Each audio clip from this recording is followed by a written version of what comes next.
Una para ayusin, itama ang hindi patas ng 1987 Constitution. Gawing saligang patas ang saligang batas. Umeere sa iba't ibang TV network ang commercial na yan na nagsusulong ng charter change o pag-amyenda ng konstitusyon. Tila sinisisi ang 1987 Constitution. Una para ayusin, itama ang hindi patas ng 1987 Constitution.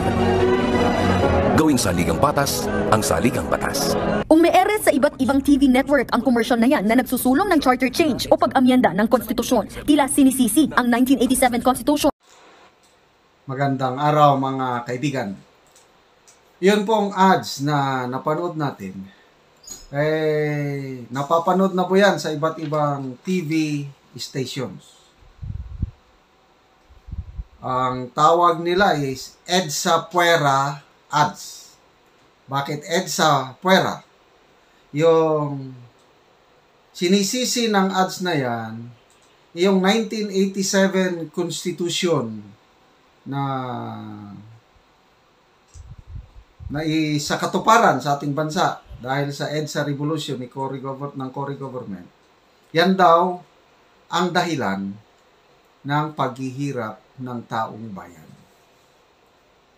Kaya ang advertisement is isalikway o i-amend, baguhin na ang konstitusyon na nagpapahirap sa taong bayan. Okay, so ang tanong, sino ang bayad sa ads? Kasi mahal yan eh. Isang lumalabas, parang isang NGO. People's Initiative for Reform, Modernization, Action and Action. In short, PERMA. People's Initiative for Reform, Modernization and Action. So, NGO na nagbabayad ng malaki para baguhin ang saligang batas. Ang tanong, sinong mga leaders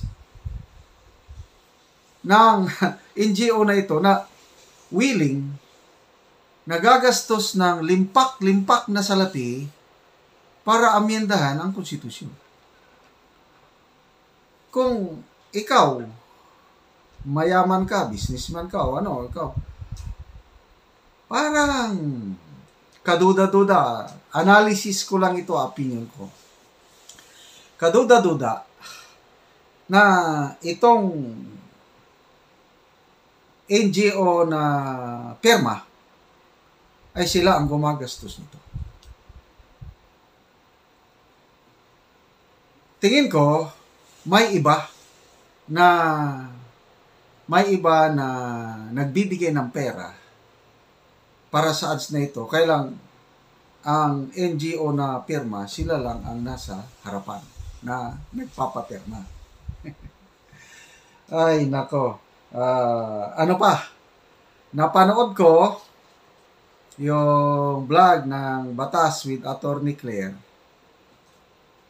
Sabi ni Attorney Claire is, it seems may iba. Hindi. Kasi kung gobyerno ang magpundo niyan, bawal. Diba?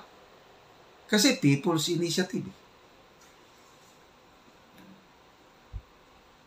So, ang gumagastos, itong NGO. Maraming reports na natatanggap ko, i-detalye ko mamaya, na nagbabayad 100 pesos pataas. Doon sa Davao, si Congressman Pulong Duterte mismo ang nagsabi na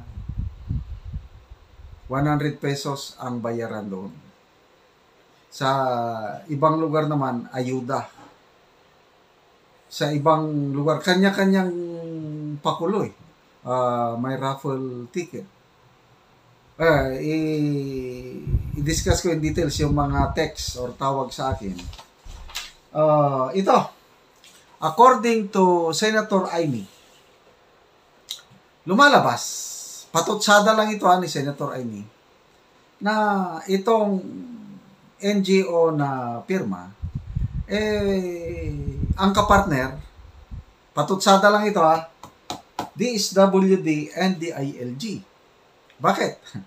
Ang DSWD, sila ang may hawak na pundo na nagbibigay ng ayuda. So kung ako ang leader ng perma, magpapirma ko, ay di timing ko kung magbigay ng ayuda yung DSWD. Kaya yun na yung maraming report na pinapapirma bago tanggapin yung ayuda. Ano pa? Yung DILG, bakit DILG? Kasi ito, idinadaan sa mga barangay captains. Kasi kung ito lang perma, ay hindi niya maabot ang buong Pilipinas. Imposible, makagather siya ng enough signatures. Kaya I agree sa patutsada ni Senator Amy na may tumutulong dito sa NGO na pirma na ito na DSWD and DILG. Okay? So, ganito ang nakalagay sa initiative. Nakakapagtaka dahil isang provision lang ang gustong i-amend. Ano lang? Ang gusto lang ma-amend, yung present ngayon na nakalagay sa ating saligang batas para magkaroon ng charter change, dapat voting separately ang House at saka Senado. Kaya nga nung March last year, sinimulan na ng House, nagpasa na ng resolution o approve bill para mabago ang saligang batas, pinasa sa Senado. So, pasado sa House. Pagdating sa Senado, malamig ang dating. Sabi ni Senate President Zubiri, hindi yan ang priority dahil maraming problema ang bansa na dapat i-prioritize na Kaya hindi nag-prosper yung chacha ng House last year.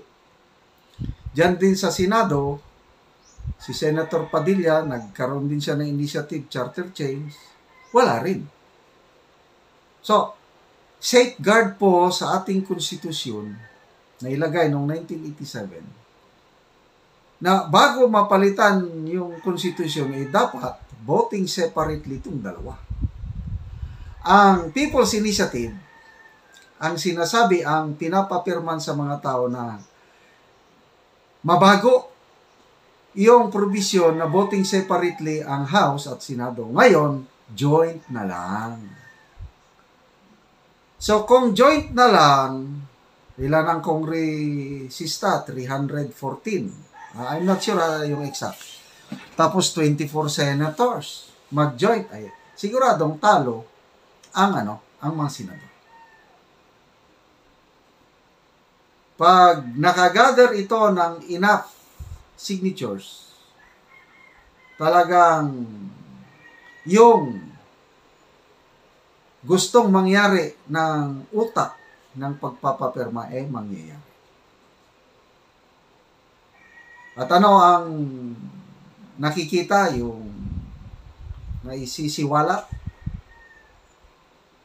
magiging Prime Minister later on si Congressman Martin Romualdez. Yan ang overall objective nitong perma na ito. Pag naipasa na yan, voting jointly. Una-muna, enough signatures. Pag kompleto na signatures, I think 3% per congressional district. I'm not sure kung 3% or 30%. Basta may required number of signatures per congressional district. Pag nakuha na yon, wala. Mag-joint voting jointly itong dalawa, talo ang Senado, panalo ang House, mababago ang sistema. Yun ang naisisiwalat, ang lumalabas na total ultimate objective ng pagpapirma. Ma-change ang ating present system na bicameral. Dalawang chamber. Ngayon, isa na lang. Parliament na lang. So, sino ang unang magiging Prime Minister, acting Prime Minister? Si President Marcos daw. Okay? Then later on, mag-resign. And then si Speaker Romualdez ang maging Prime Minister. So, si VP Sara, nasaan na siya? Ay, nako. Mawawala po si VP Inday Sara pag nag-succeed itong People's Initiative. Yan po ang nakikita kong overall picture. So, paano mapipigilan kung gusto ng taong bayan na pigilan ito?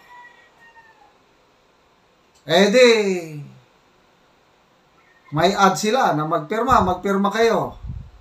Dapat ang mga concerned citizens din, kagaya ko, nasa vlogger, Maharlika at iba pa, ito ang kinokontent at nagbibigay ng warning sa mga tao na huwag pumirma. So, mangilan nila, marami na, may tumawag sa akin na pastor sa isang probinsya sa Caraga Region. Sir, ganito ang ginagawa ng aming barangay officials, maraming nakapirma. Hindi kami pumirma, sabi ng pastor. Ano pa, may nag-text sa akin dito sa Metro Manila, sa subdivision. General, ito ang nila, pista. Kailan ba yung pista? Natapos nata. Ano daw? Papirmahin yung mga tao kasi magkakaroon ng raffle draw. So kung nakapirma sila doon, may pag-asa sila na manalo sa malaking premium. Then, ayuda. So, ganyan na po, kanya-kanyang modus operandi ang mga naatasan na magpapirma. At may nag-text din sa akin na, Sir, marami ang natatakot. Ayaw sanang pumirma. Kaya lang, baka pag initan sila, yun, napipilitan pumirma. So, ito po ang masakit na nangyayari sa ating political landscape sa ating bansa. So, yung tanong, mapipigilan pa, baba, ang